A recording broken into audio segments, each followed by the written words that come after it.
42, comments from Superintendent Kotulka, and this is for information. This is in relationship to our current budget. I've shared most of this information with you all already. Some I have not. And so if you take a look at what we currently have, we go back to that March budget, which was done, I think, on March 15th. 19th, thank you. There is approximately $800,000 difference in total cost if we revert back to that March budget. And so what we would have to add back in, you can take a look at the budget. We'd have to add back into the budget $28,679 for increase in cafeteria payroll expense due to minimum wage. That would come out of the cafeteria fund. We'd increase full-time bus drivers' contracts to 182 days, which is $5,070. We would have to take out of our Edgenuity Learning System contract of $29,250. We'd have to add back in one step plus 1% salary increase of $267,731. If you go to the last page, you implement salary committee targeted salary scale adjustments for certain categories of employees, which was an additional $245,155. We'd increase 2 teaching positions to 260 days for $14,937. And let's see, we would also, the new minimum wage requirement up to $10 per hour for our other employees at $47,742. And I did miss one on the previous page. Increased VRS employer contribution rates, that would go back up approximately $4,937 more. Apologize for missing that. And then required local match that we had put in for the Virginia Preschool Initiative was down $19,463, and the allocation for possible unemployment claims, we have to move out of $10,000. We'd have to restore the school bus purchase allocation of $200,000, increase capital outlay for facilities for aging HVAC of $15,164. We would have, let's see, inflation for purchase services of $14,747, inflation for supplies of $8,770, and inflation for adjustment for insurances of $1,648. It comes to right around $800,000 increase. Now, we have 2 sets of money that that's possible to use for that, to cover that cost. Of course, that would be only for 1 year.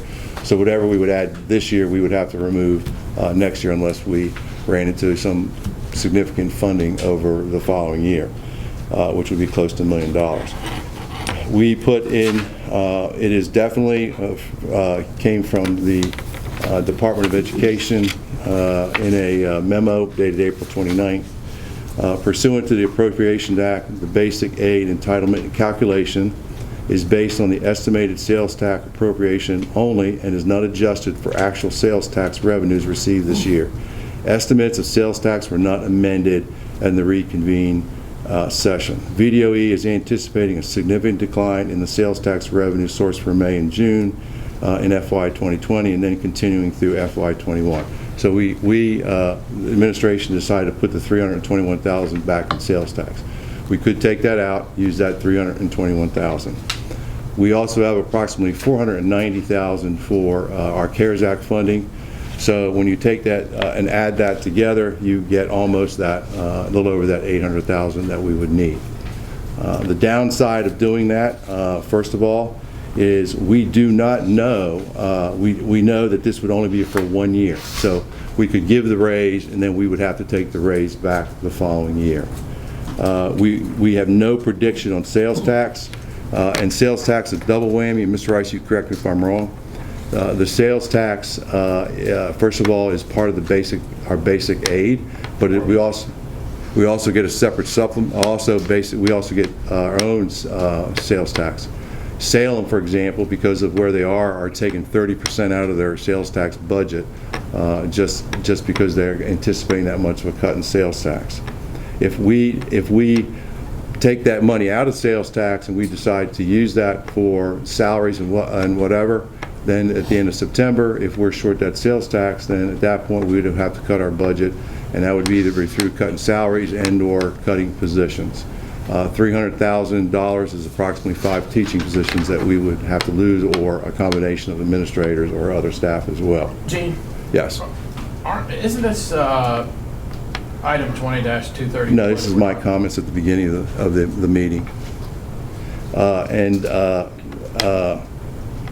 The second thing would be if we provide the pay increase, which would be approximately $465,000 with the new positions and with the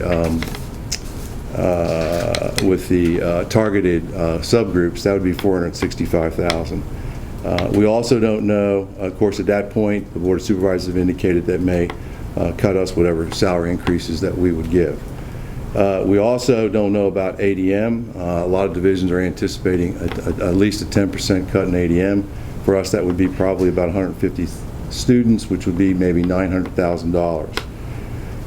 At this point, if we take all the CARES Act money, and then at that time we cannot purchase any PPE equipment or other things we need, plus we would have no money to finish our virtual program, or very little money that Mr. Allman's in the middle of and has done a great job.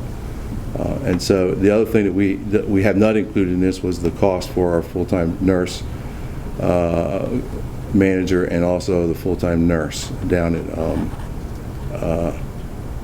in Sharon. So I would ask you to consider that very closely through your deliberations tonight. And that was my opening comment. If that happened, how close would we be to overspending our allocations? Well, if any time, first of all, the law does not allow us to overspend or even vote on overspending. It's called malfeasance. Yeah. Should we do that, then the board and the superintendent's held accountable for that. And so that will not happen under my watch. And at that point, if we run up to where we're close to being there, then at that point, then there'll be recommended cuts at that time that the board would have to make to balance that budget.